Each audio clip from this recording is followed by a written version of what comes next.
The body was never meant to be found so easily. Hidden inside a narrow drainage pipe beneath a rural road in Pottawatomie County, wrapped in carpet and partially clothed, the remains of a woman lay where someone had carefully placed them. That bracelet is hers.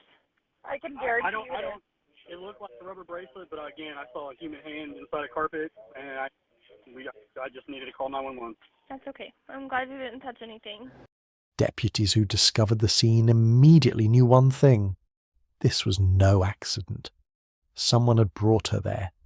She was later identified as Michaela Mayavi. The medical examiner determined she had been shot twice in the head. For weeks, the focus of the investigation stayed close to home.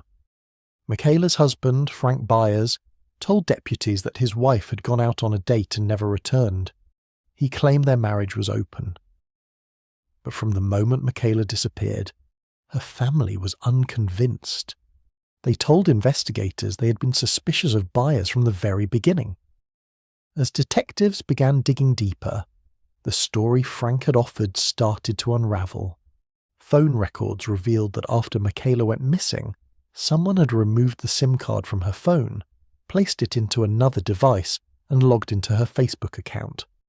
Messages were sent from her account, creating the appearance that she was communicating about the date Frank claimed she had gone on. Investigators say those messages were fake. Then came the financial trail. Court documents show that money was transferred from Michaela's bank account into Frank's account on the very day she disappeared. At the same time, Frank was found to be in possession of her debit card and her phones. When investigators examined his clothing, they made a discovery that tied everything together. Frank's boots were covered in Michaela's blood. By mid-September, the evidence had formed a clear picture. According to investigators, Michaela had not left voluntarily. She had been killed, and her body deliberately hidden inside the culvert beneath the road. Deputies stated that the placement of the body made it obvious someone had transported and concealed her. It could not have ended up there on its own. Court documents also revealed what investigators believe was the motive. They say Frank Byers murdered his wife in order to begin a relationship with another woman, a plan that required Michaela to be permanently out of the picture. Michaela was shot and killed, and then her body was rolled in carpet and dumped in a ditch. Fox 25 Sarah Smith joins us here in the studio with an update tonight. Sarah. Last night, Wendy, we shared our exclusive interview with Michaela's husband, Frank Byers. He says the community is blaming him for Michaela's murder. Today, we checked in with the sheriff's office. A killer still hiding, possibly in plain sight, from Pottawatomie County deputies. We've been working every single day. We pushed out over 20 search warrants in reference to the case. 30-year-old Michaela's family ready for justice. Investigators say they're working around the clock to make that happen. This is what they say they found in Michaela's house. A lot of evidence was recovered, cell phones, some clothing, firearms, casings, as well as some blood swabs that was found in the home. On September 20th, a relative finds Michaela's body rolled in carpet just yards from her house. Investigators say she was shot twice. Her husband, Frank Byers, says 5 days earlier, Michaela left with a man he didn't recognize. He sat down with us Monday for an exclusive interview. She told me that she had a date she was going on because we was in an open marriage relationship. I just know that she was on Facebook dating and then also some other apps, dating apps. Byers describes that man as tall, balding, with a dark-colored beard. His truck, a white Chevy with an extended cab and tinted windows. Even today, I called her. I mean, I know she's not here, but it's just the fact that I have her number still and her phone's still on somewheres, and it would have been nice to hear her voice. Investigators say they're checking out every lead. At this point, we haven't identified a sole suspect. We haven't ruled anybody out either. Early Wednesday morning, deputies escorted a handcuffed Frank Byers out of the Pottawatomie County Courthouse and into jail.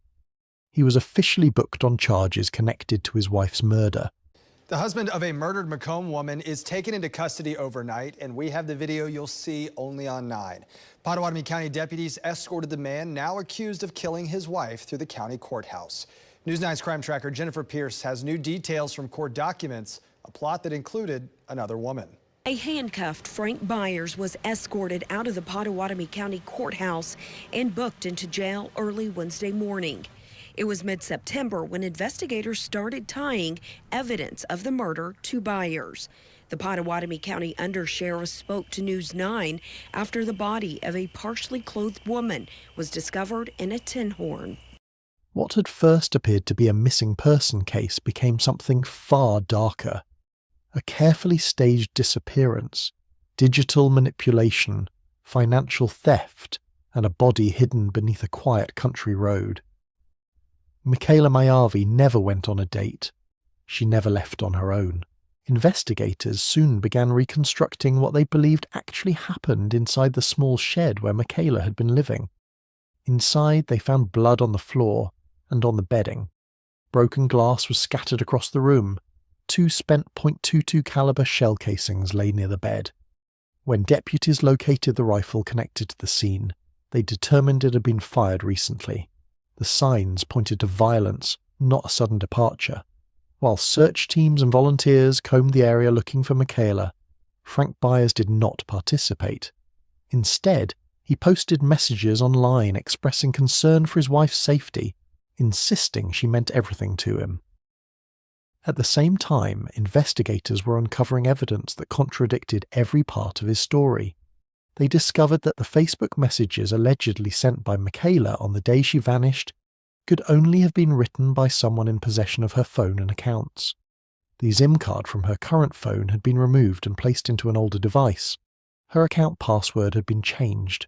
The digital trail had been altered to make it appear she was alive and communicating.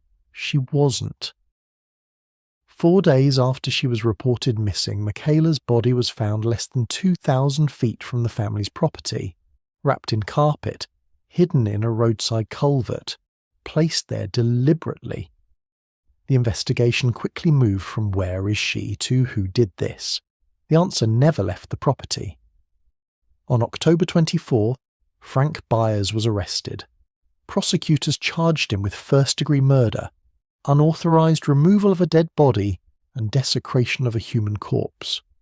For months, he denied responsibility. Then, in January 2025, Frank Byers pleaded guilty to murder. He was sentenced to life in prison without the possibility of parole. The story he had tried to build, of a woman who chose to leave, of a date that never existed, of messages she never sent, collapsed under the weight of the evidence. There was no mystery man, no voluntary disappearance, no escape, only a staged narrative, erased data, stolen money, blood-stained boots, and a body hidden beneath a quiet country road. Michaela Maiavi did not disappear. She was silenced. What makes this case so unsettling is how carefully Frank tried to pretend that nothing was wrong. He didn't just lie, he constructed an entire version of reality, complete with fake messages, altered phones, and a story about a date that never happened. He spoke publicly as if he were a worried husband, posted about love and devotion, and acted as though the situation was simply tragic rather than criminal. Every step looked designed to delay suspicion, to buy time, to make people doubt what was right in front of them. It wasn't a crime of panic. It was a crime wrapped in performance. And in the middle of all of it was Michaela, a woman whose life had been defined by giving, not taking. She built her world around caring for children, adopting 2 of her own when she couldn't have any biologically, teaching in a tiny community where every effort mattered. By every account, she showed up for people, offered help without being asked, and tried to hold together a family that was already coming apart. The contrast is what makes the case so haunting. A woman whose life was rooted in responsibility and compassion, erased by someone who tried to replace the truth with a story.